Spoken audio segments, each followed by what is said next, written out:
जय हिंद। स्वागत है आप सभी का अनस्टॉपेबल जीएस क्लासेस में।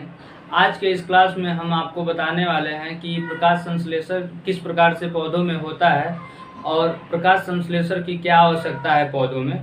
तो वीडियो में आप लोग अंत तक बने रहिएगा, और जो लोग हमारे पिछले वीडियो को नहीं देखे हैं जिसमें मैं फल फूल और पत्तियों के बारे में बताया हूँ, तो उसको आप लोग एक बार ज़रूर जाके देख लीजिएगा, क्योंकि जब आप लोग सीक्वेंस से चीज़ों को देखेंगे तभी आप लोगों को सारी की सारी चीज़ें अच्छे से समझ में आएंगी। और जो मैं यहाँ पे साइंस का आप लोगों के लिए क्लास चला रहा हूँ, साइंस में जो थियोरी की क्लास है, अगर आप लोग थियोरी एक बार फाउंडेशन बैच में कंप्लीट कर लेते हैं साइंस की, तो ये आप लोगों के लिए सिलेबस को तैयार करने में आप लोगों को फिर ज़्यादा टाइम नहीं लगेगा।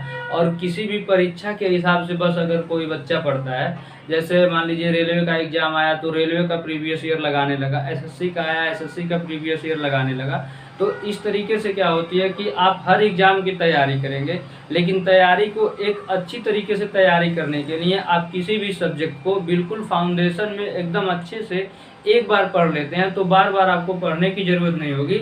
और उस टाइम जब आप एमसीक्यू के फॉर्म में क्वेश्चन को कर रहे होंगे तो आप लोग वहाँ पे अपना बेहतर से बेहतर परफॉर्मेंस पाएंगे। इसलिए एक बार थियोरी के क्लास को कंप्लीट करना बहुत ही ज़्यादा ज़रूरी है। तो अब हम लोग समझते हैं प्रकाश संश्लेषण जो होता है, ये पौधे के पत्तियों में और तने में दो भागों में होता है। प्रकाश संश्लेषण में पौधे अपना भोजन का निर्माण करते हैं। हम लोगों को भोजन कहाँ से मिलता है? तो जो हम लोग खाना खाते हैं, अनाज से भोजन हम लोगों को मिलता है।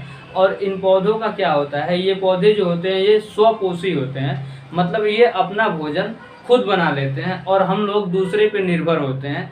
जैसे फूड साइकिल में क्या होगा कि कोई हम लोग जो खाना खाते हैं इसमें हम लोग धान गेहूँ जो होता है वो धान गेहूँ अपना खाना खुद बना लेता है, और जो धान गेहूँ अपना खाना खुद बना के अपना विकास किया, हम लोग उसी को काट के खा जाते हैं। तो हम लोग अपने लिए खाना का खुद निर्माण नहीं करते हैं, हम लोग दूसरे पे निर्भर होते हैं, जिस कारण हम लोग परपोषी कहे जाते हैं। और पौधे क्या होते हैं, वे स्वपोषी होते हैं, क्योंकि ये अपना जो भोजन होता है उसे खुद बना लेते हैं। अब हम लोग बात करें कि प्रकाश संश्लेषण जो प्रक्रिया होती है ये दो प्रकार के पौधों में होती है। कुछ पौधे यहाँ पे पीएस मतलब फोटोसिंथेसिस, कुछ पौधे ऐसे होते हैं जिन्हें बहुत ही ज़्यादा मात्रा में प्रकाश और धूप यानी कि लाइट की भी ज़रूरत होती है और गर्मी की भी ज़रूरत होती है। तो ऐसे पौधे जिन्हें बहुत ज़्यादा मात्रा में प्रकाश की आवश्यकता होती है प्रकाश संश्लेषण की प्रक्रिया को पूरा करने के लिए, उन पौधों को आउटडोर प्लांट के नाम से जाना जाता है।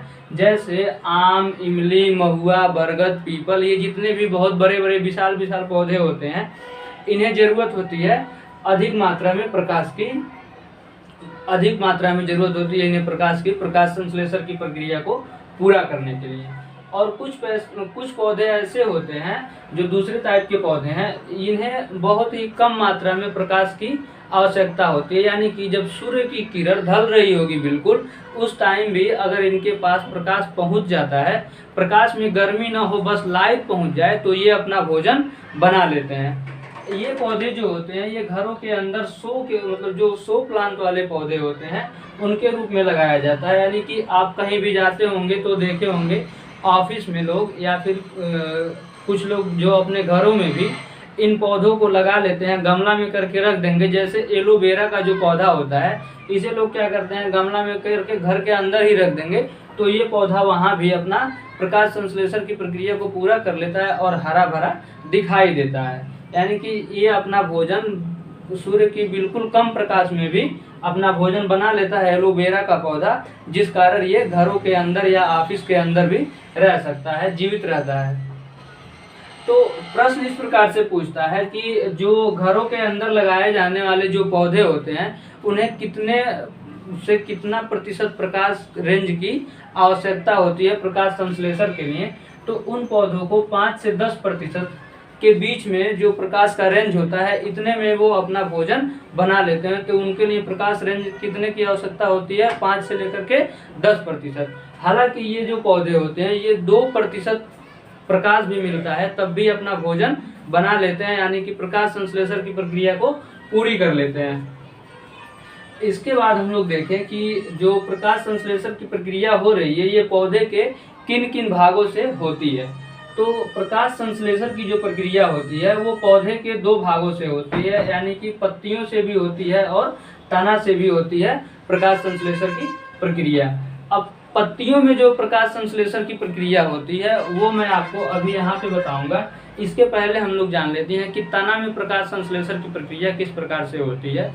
तो तना जो होता है वो पौधे का जो बिल्कुल मोटा वाला सिल्ली वाली जो भाग होती है, जो जड़ से लेके ऊपर तक जाया रहता है और इससे बहुत सारी डालियाँ निकली होती हैं, तो इसको कहा जाता है तना। इस तना के ऊपर क्या होता है, एक छाल होती है। इस छाल को जब हम लोग हटाते हैं, जैसे जामुन का जो पौधा होता है उसके ऊपर सफ़ेद कलर की एक छाल होती है, जब उस छाल को थोड़ा थोड़ा हम लोग छील देते हैं तो वो हरे रंग का दिखाई देने लगता है। उस हरे रंग के छाल में पाया जाता है क्लोरोफिल, जिसके वजह से जब पतझड़ का मौसम आता है तो पत्तियां, पौधे जो होते हैं वो अपने आप से पत्तियों को गिरा देते हैं। तो जब पौधा पत्तियों को गिरा देता है उस टाइम उसको जो भोजन की आवश्यकता है वो कहाँ से पूरी हो रही है, तो जो तना होता है, तना में क्या होती है कि जब तना के अंदर जो हरे रंग का भाग होता है उसमें पाया जाता है क्लोरोफिल, और वहाँ से पौधे कर लेते हैं प्रकाश संश्लेषण। तो जो तना होता है पूरा पेड़ पे तो तना की मात्रा बहुत ज़्यादा होती है, लेकिन जो तना में जो प्रकाश संश्लेषण की प्रक्रिया होती है वो बहुत ही कम होती है, क्योंकि उसमें क्लोरोप्लास्ट जो होता है वो बहुत ही कम जगहों पे क्लोरोप्लास्ट पाया जाता है। बस पौधे उस टाइम पतझड़ के मौसम में इतना ही भोजन बना सकते हैं कि वो जीवित रह सकें। उनके ग्रोथ जो होती है पतझड़ के मौसम में बहुत कम होती है, बिल्कुल ना के बराबर। बस पौधे उस टाइम जीवित रहते हैं। जैसे अगर मतलब कोई भी बीमार व्यक्ति है तो उस टाइम जब वो खाना भोजन करता है तो वो उससे कितना भोजन खा पाता है कि बस वो जीवित रह सके, न कि उसका बहुत ज़्यादा ग्रोथ हो। ग्रोथ होने के लिए जरूरी भारी मात्रा में भोजन को, मतलब ज़्यादा मात्रा में भोजन ग्रहण करना जरूरी है, जिसकी वजह से व्यक्ति का क्या होता है, ग्रोथ होता है। अब हम लोग बात करें कि पत्तियों में प्रकाश संश्लेषण कैसे होता है। तो यहाँ पे देखिए हम पत्ती बना रखे हैं। ये पत्ती में क्या होती है कि आपको जब किसी भी पत्ती को देखेंगे तो उसमें बहुत छोटे छोटे दाना दाना के रूप में पत्तियों के ऊपर दिखाई देता है। तो वो जो दाना दाना के रूप में दिखाई देता है उसमें कुछ छिद्रित भाग होता है, मतलब कुछ छेद के समान भाग होता है और कुछ हरा हरा दिखाई देता है। तो जो छेद के समान उसमें दिखाई देता है, छेद के जैसे जो दिखाई देता है उसको कहा जाता है रंध्र। रंध्र को इंग्लिश में स्ट्रोमेटा के नाम से जाना जाता है। और जो उसमें धब्बा के रूप में दिखाई देता है हरे हरे कलर का, उसको कहा जाता है क्लोरोप्लास्ट। तो अब इन रंध्र का काम क्या होता है, ये जो रंध्र होते हैं ये गैसों का विनिमय करते हैं। पत्तियों में गैसों का विनिमय यानी कि कार्बन डाइऑक्साइड को ग्रहण करना, ऑक्सीजन को छोड़ना, या फिर अधिक मात्रा में जब पौधों में जल होती है तो उसको पौधे क्या करते हैं, वाष्पीकृत करके और उड़ा देते हैं, यानी कि पौधे से बाहर भेज देते हैं। तो ये सब जो काम होता है यानी कि वाष्पीकरण करना, गैसों का CO2 को ग्रहण करना, ऑक्सीजन को बाहर छोड़ना, ये सारा काम जो होता है वो रंध्र के द्वारा होता है। यानी कि पत्तियों में जो छोटे छोटे छेद के रूप में दिखाई देते हैं उसके द्वारा होता है गैसों का विनिमय। और हम लोग बात करें जो ये हरे कलर का धब्बा दिखाई देता है इसे कहा जाता है क्लोरोप्लास्ट। तो ये जो क्लोरोप्लास्ट होता है इसी में होती है प्रकाश संश्लेषण की प्रक्रिया। अब जो ये क्लोरोप्लास्ट है इसको हम यहाँ पे बना रखे हैं बड़ा करके। जब क्लोरोप्लास्ट, ये जो छोटा छोटा धब्बा दिखाई दे रहा है, जब इसका 1-2 लाख बड़ा इमेज बनाया जाएगा, यानी कि बड़ा प्रतिबिंब बनाएंगे जब हम लोग, तो वहाँ पे हम लोग देखेंगे तो कुछ इस प्रकार की संरचना दिखाई देती है। ये हम क्लोरोप्लास्ट का पूरा संरचना बनाए हुए हैं। तो इसमें क्या होती है कि बाहर डबल मेम्ब्रेन की झिल्ली दिखाई देती है और उसके अंदर कुछ स्तंभ के रूप में संरचना दिखाई देती है और कुछ द्रव के रूप में संरचना दिखाई देता है। इस द्रव के बीच में स्तंभ के रूप में संरचना दिखाई देता है, यानी कि इसमें चारों तरफ से द्रव भरा हुआ रहता है और बीच में ये स्तंभ के रूप में संरचनाएं दिखाई देती हैं। तो ये जो स्तंभ के रूप में संरचना दिखाई देती है इसको कहा जाता है ग्रेना। और जो बाकी का जो ये द्रव के रूप में भाग दिखाई दे रहा है इसको कहा जाता है स्ट्रोमा। तो जो क्लोरोप्लास्ट होता है वो दो चीजों से मिलकर बना होता है, ग्रेना और स्ट्रोमा। अब हम लोग बात करें कि ये जो ग्रेना दिखाई दे रहा है, ऐसे ऐसे ऐसे जो भाग ग्रेना का दिखाई दे रहा है, ये कई भागों से 1 2 3 4 प्लेटों से मिलके बना हुआ है। अगर हम इसको प्लेट कहें तो ये 4 प्लेटों से मिलके बना हुआ है, और इसका जो प्रत्येक प्लेट होता है इसे थैलोकाइट के नाम से जाना जाता है। तो ग्रेना जिससे बना होता है वो ग्रेना बहुत सारे प्लेटों से मिलके बना होता है, और प्रत्येक प्लेट को थैलोकाइट के नाम से जाना जाता है। तो ये जो थैलोकाइट जो है, ये जो थैलोकाइट है इसी में पाया जाता है क्लोरोफिल। इसी में बीच बीच में क्लोरोफिल ये हम बना दे रहे हैं, तो इसी में बीच बीच में क्लोरोफिल पाया जाता है। और क्लोरोफिल में क्या होता है, मैग्नीशियम तत्व होता है क्लोरोफिल में, जो प्रकाश संश्लेषण की अभिक्रिया में भाग लेता है। और ये जो स्ट्रोमा जो द्रव वाला जो भाग है इसमें भी थोड़ी बहुत मात्रा में क्लोरोफिल पाया जाता है, जिसकी वजह से यहाँ से भी प्रकाश संश्लेषण की प्रक्रिया होती है। तो ग्रेना का जो सबसे छोटी इकाई होती है उसे क्या कहा जाता है, थैलोकाइट के नाम से जाना जाता है। अब यहाँ तक हम लोग समझ गए, तो अब हम लोग समझते हैं कि प्रकाश संश्लेषण की अभिक्रिया में दो प्रकार की अभिक्रियाएं होती हैं, जिसमें से एक को हिल रिएक्शन के नाम से जाना जाता है और दूसरे को डार्क रिएक्शन के नाम से जाना जाता है। अब हम लोग समझें कि ये हिल रिएक्शन कहाँ पे होता है। तो हिल रिएक्शन की जो प्रक्रिया होती है क्लोरोप्लास्ट के अंदर, क्लोरोप्लास्ट में ग्रेना होता है। ये हिल रिएक्शन को हम यहाँ पे आपको समझाए हुए हैं। तो इसमें देखिए हिल रिएक्शन में क्या होता है, क्लोरोप्लास्ट होता है, क्लोरोप्लास्ट में ही तो प्रकाश संश्लेषण की प्रक्रिया पूरी होती है, लेकिन ये जो क्लोरोप्लास्ट है ये भी अलग अलग चीज़ों से मिलकर बना हुआ है, तो इसमें भी अभिक्रिया होगी। तो क्लोरोप्लास्ट के अंदर होता है ग्रेना, और ग्रेना के अंदर होता है थैलोकाइट। थैलोकाइट में पाया जाता है क्लोरोफिल, और क्लोरोफिल नाम का ये जो वर्णक है इसके अंदर तत्व जो विद्यमान होता है वो होता है मैग्नीशियम। तो डार्क रिएक्शन, जब प्रश्न इस प्रकार से पूछता है कि प्रकाश संश्लेषण में डार्क रिएक्शन जो होता है वो कहाँ पे होता है, तो में होता है डार्क रिएक्शन। इसे प्रकाश संश्लेषण की पहले चरण की अभिक्रिया कहा जाता है। तो ये भी प्रश्न बन सकता है कि प्रकाश संश्लेषण के पहले चरण की अभिक्रिया को क्या कहा जाता है, तो उसे हिल रिएक्शन के नाम से जाना जाता है। और हिल रिएक्शन कहाँ पे कंप्लीट होता है, यानी कि कहाँ पे पूर्ण होता है, तो वो ग्रेना में पूर्ण होता है। ग्रेना के अंदर क्या पाया जाता है, तो थैलोकाइट, और थैलोकाइट में होता है क्लोरोफिल, क्लोरोफिल के अंदर होता है मैग्नीशियम।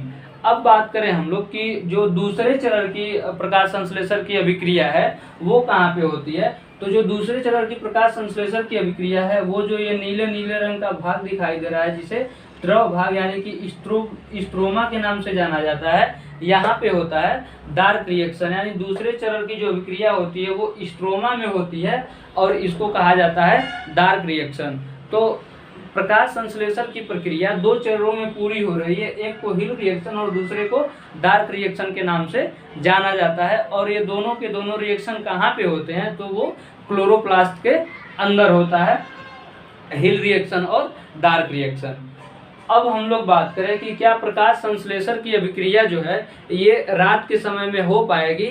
तो जो प्रकाश संश्लेषण की अभिक्रिया होती है वो रात के टाइम में नहीं होती है, क्योंकि प्रकाश संश्लेषण की अभिक्रिया के लिए सूर्य का प्रकाश का होना बहुत ही ज़्यादा जरूरी है। और चूँकि पौधा है तो पौधों में क्लोरोफिल तो उपस्थित है, लेकिन सूर्य का प्रकाश न होने की वजह से प्रकाश संश्लेषण की अभिक्रिया रात में नहीं हो पाती है, केवल व केवल प्रकाश संश्लेषण की अभिक्रिया दिन में होती है। अब हम लोग बात करें कि अब हम लोग देखते हैं कि प्रकाश संश्लेषण की अभिक्रिया में कौन सा रिएक्शन बन रहा है, जो केमिकल रिएक्शन बनता है वो क्या होता है। तो पौधे क्या करते हैं, वायुमंडल से कार्बन डाइऑक्साइड को ग्रहण करते हैं, और पौधों के अंदर पानी तो पहले से उपस्थित होता है, तो कार्बन डाइऑक्साइड जो होती है वो जल के साथ अभिक्रिया करती है सूर्य प्रकाश और क्लोरोफिल की उपस्थिति में, जिसके पश्चात प्रकाश ये जो अभिक्रिया होती है इसको प्रकाश संश्लेषण की अभिक्रिया कहा जाता है। और इसमें इस अभिक्रिया में जो बनने वाला उत्पाद होता है वो बनता है कार्बोहाइड्रेट। तो कार्बोहाइड्रेट हमारा क्या होता है, मुख्य उत्पाद होता है, और इसके साथ साथ ऑक्सीजन भी बन रहा है और जल भी बन रहा है।